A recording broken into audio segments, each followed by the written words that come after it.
श्री स्वामी समर्थ महाराजांच्या कृपेनं कोल्हापूरची श्री क्षेत्र अक्कलकोट पदयात्रा यंदा 10व्या वर्षात प्रवेश करत असून 12 दिवसांचा सुमारे 300 किलोमीटरचा हा आध्यात्मिक प्रवास सुरू होत आहे।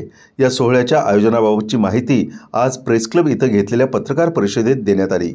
शनिवार 22 नोव्हेंबर रोजी पंचगंगा नदी संगम प्रयाग चिखली इथे सर्व पादयात्री एकत्रित येणार आहे, तर रविवारी 23 नोव्हेंबर रोजी सायंकाळी 5 वाजता पंचगंगा घाट बुधवारपेठ येथून पालखी प्रस्थानाचा शुभारंभ होणार असून स्वामी रथ, पादुका, ढोल ताशा, वारकरी संप्रदाय, घोडेस्वारांसह मुख्य मिरवणूक निघणार आहे।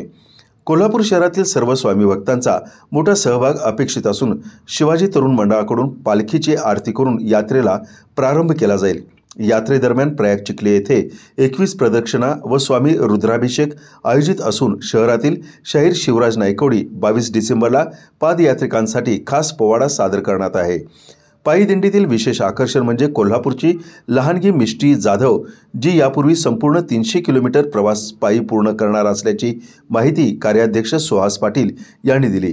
पत्रकार परिषदेला सुहास पाटील, अमोल कोरे, रमेश चव्हारे, महादेवी आलुरे, नारायण यादव, यशवंत चव्हाण व वेणुताई सुतार आदी उपस्थित होते।